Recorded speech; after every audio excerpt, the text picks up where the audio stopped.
You can find us on DSTV channel 279. We are also streaming across the world on Facebook. Do join us with your thoughts and comments. Let's take the details now. The steering committee of the ruling New Patriotic Party is expected to meet today, July 20, to decide on the modality of the Special Delegate Congress slated for August 26. The said Congress will trim the number of the flag bearer hopeful ahead of the National Delegate Congress slated for November 4. But some of the aspirants have petitioned the steering committee ahead of today's meeting. My colleague William Evans Nkrumah has joined us from Kumasi for more details on this. Evans, good morning. If you can hear me, who are these aspirants and what exactly are their concerns?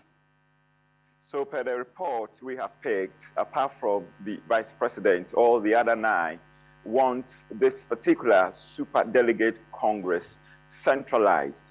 And their reason is that if that happens, then they will have that opportunity to engage the 891 delegates to share their vision with them and also convince them why they have the wherewithal to lead the party into the 2024 general election. And they're also claiming that if the party was able to centralize over 5,000 delegates, last December, they should be able to do this. What they don't want to see or would want to avoid is having a decentralized system where the election will be conducted at the various regions, that is 16 regions. Because, for instance, they're claiming that if you go to a place like the Western North region, the delegate there is not even up to 30. So why will the party want to, waste resources in doing that? But having them all gathered at one particular location will, foster party unity and also will help these aspirants share their vision with them. Godwin. Well, Evans, what is likely to be their next line of action if their concerns are not considered by the steering committee? Well, as at 12 a.m. this dawn, when I'm still engaging with some of, the camp of some of these aspirants, some are contemplating of taking back their filing fee and withdrawing from the race if the steering committee insists that this whole exercise should be decentralized. Well, that is the sentiment I'm getting from some of the camps of some of these aspirants. But we also know that before filing their nomination to contest this particular election, it was boldly written, explicit, that monies paid to an exercise like this is not refundable, so we don't know how they are going to deal with that, but they have threatened to withdraw from the race.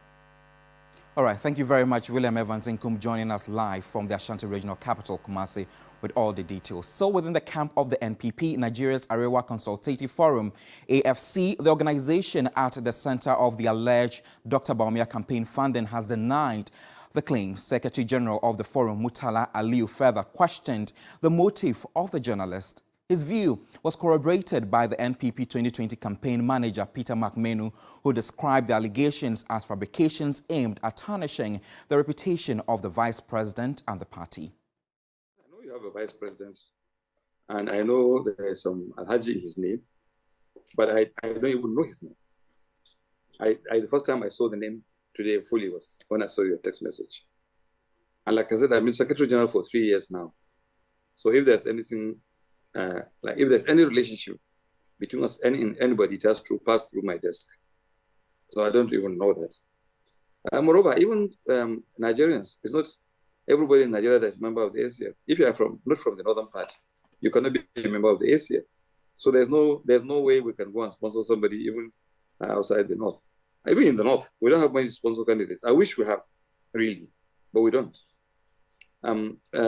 Ordinarily, I believe that people that will make this kind of statement should have some little intelligence to know the strength of an organization in terms of capability, financial wherewithal, and so on. If they had said that Nigerian government is sponsoring somebody, I would not be surprised because Nigerian government has a huge resources, but not an organization like ACF. This is not true, absolutely falsehood. And these days, with social media disinformation, is one of the tracks that people are using to smear political parties, candidates, etc. I have a firm belief that what the Bawumia team has said is the truthfulness of the case. and that it is meant to tarnish the image of Dr. Bawumia and MPP. And we will not accept that. It's not true. On the platform of IEA, Institute of Economic Affairs, and other CSOs, there have been various discussions against that. Okay? But what is needed is for us to enact the needed legislation and put it into practice. So I am hopeful that with the discussions that have been going on at CDD, at IEA, and other civil society organizations, Parliament will take it upon themselves and enact the necessary legislation. There are now laws, but they are not enough.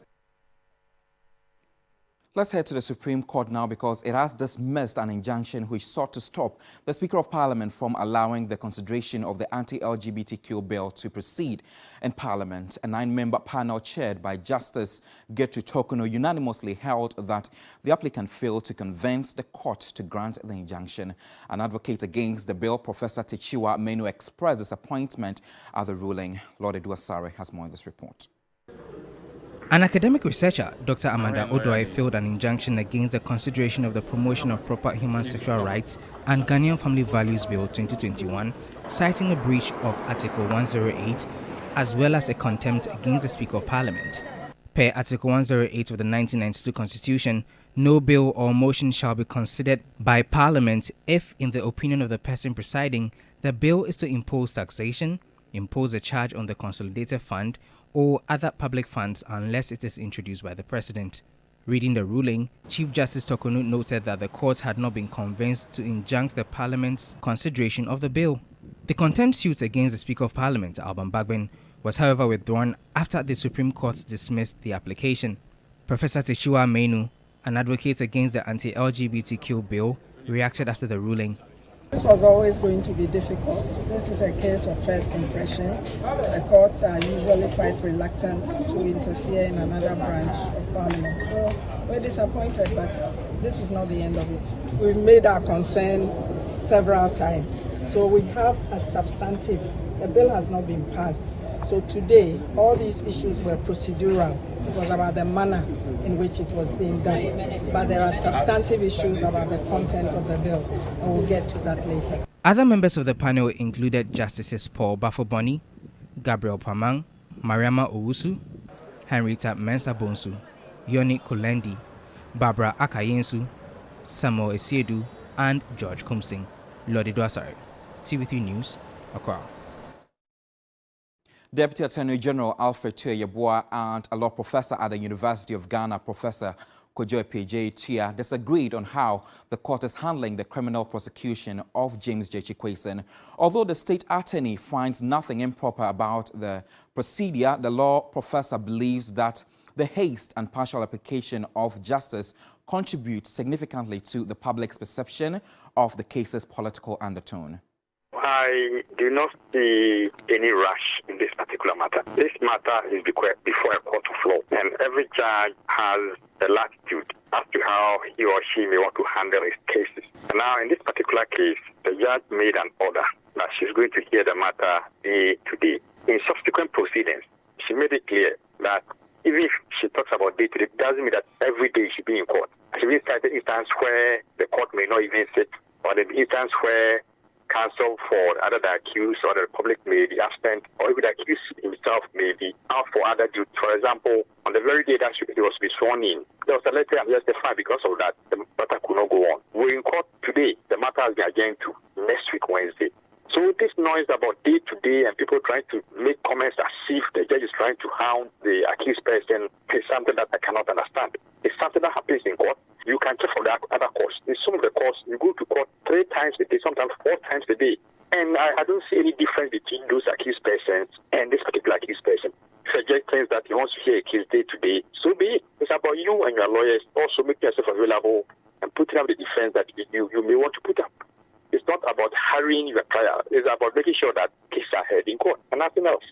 I disagree with the decision made by the Court of Appeal. I think that there is clearly some issues around fairness in the trial process here. And it is based on the fact that if you look at the judicial process. There's a saying that justice delayed is justice denied. So certainly, if the court wants to make sure that the case is heard on a daily basis, that is fine. But we also need to take into account the fact that justice hurried is justice buried. And so taking that into account, and more importantly, the fact that the accused person is a member of parliament who is supposed to represent his people in parliament, and taking the trial on a daily basis is certainly going to affect his presence in parliament to represent his people. And so on that basis, fairness is not being applied in this particular case for Mr. Kwesi. I think the parties could have come to an agreement and to share that with the court, or the court could have also considered the situation of the accused person and staggered the court appearance in such a way that if it is once a month or at least once a week or every 2 weeks. And it is interesting that this process is being hurried when there have been many other cases which the court process has generally been considered as ineffective or plagued with some inefficiencies and delays. And so one begs the question as to why this particular instance, the case is being hurried to come to a decision. Away from the capital Accra, let's turn attention to some worrying developments in the Upper East region. Residents of Kugri in the Garu district of the Upper East region say Burkinabe nationals who sought refuge in the area are faced with sanitation, food and security threats. Nearly 1,800 people have sought refuge following violence and instability in Burkina Faso. More than 3,000 people have fled violence in Burkina Faso, seeking refuge across Ghana's borders. Most of the immigrants, including women and children, have found shelter in Denungu, Kugri and Songo within the Garu district. The Kugri community alone recorded 1,769 asylum seekers who are now faced with water, food, sanitation and insecurity challenges. They first came and settled in at Sankansi, whereby that one too, they couldn't contain them. They ran here and took refuge. According to the locals, the presence of the asylum seekers has added to their insecurity in the area. The Member of Parliament for Garu, Albert Akaka Alazuga, has been visiting the displaced people to get first-hand information about their situation. I would from here want to know, I've asked that they should tell us where they come from, their identity. I hear some of them mention communities like Sanga, Chiu, and other communities in the neighboring Burkina. We want to ensure that you are safe, but we want to also be sure that you don't bring what is happening over there to this place. The Garu District Chief Executive Musa Osman, who accompanied the MP, urged the asylum seekers to abide by the laws of Ghana. The displaced people are calling on benevolent societies to come to their aid. Back to the capital, a leading member of the New Patriotic Party, Kwame Nkrumah, has said putting political case before the court only makes the institution weaker. He told TV3 that members of parliament who boycott the House should not be paid allowances. The judiciary is a very young institution. Political parties, we are young. Parliament is young. There's a tendency now to put a lot of burden on a fledgling judiciary, which is not fair. Political parties, the Electoral Commission should make sure that elections are won at the ballot box, not in the courts. If you put political issues in front of the courts, you are weakening them. You are making them become partisan.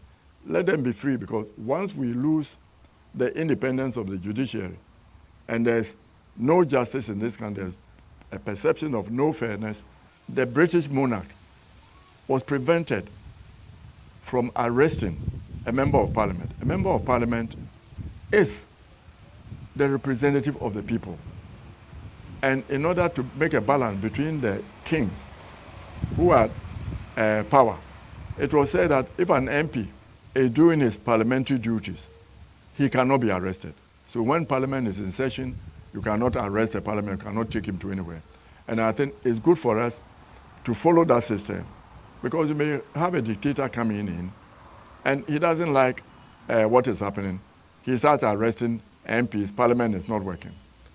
Everybody should do their work as they see it and do it in a just and proper manner for the good of the country, not for the good of any political party or for any individual. Whatever people want to do, if they're just in, let's do it. And there are also sometimes where you let things happen because for the peace of the country, we let go. There's somebody whose people have said, this is the man we want to represent us in parliament. Why do you want to jail him? Let him go. One seat, let's win the seat on the grounds, not in court. That's my point of view. A parliamentarian has no business to boycott parliament. And if they boycott parliament, their allowances should be taken off. Let's do some health stories now. The Ghana Physician Assistants Association is threatening a strike on August 1. The association opposes a health profession and regulatory bodies amendment bill 2023 submitted by the Medical and Dental Council and the Health Ministry to restrict their work scope when passed into law. This bill seeks to reduce our work to nothing, impose medical doctors on us, and frustrate our efforts to grow, to develop, and to provide the best of quality of care to our people. For these reasons, we strongly oppose the proposed amendment and call for urgent meeting with the Medical and Dental Council, Ghana Health Service, and the Ministry of Health to stop this attempt. The leadership of the Ghana Physician Assistant Association wishes to use this platform to communicate to all Ghanaians about our tentative roadmap leading to a nationwide industrial strike by the physician assistants fraternity. And these are our directions to our membership. That from the 24th of July 2023, all OPD services nationwide will be withdrawn by the physician assistant professionals. Then on the 27th to the 31st of July, if nothing is done, we are withdrawing all emergency services.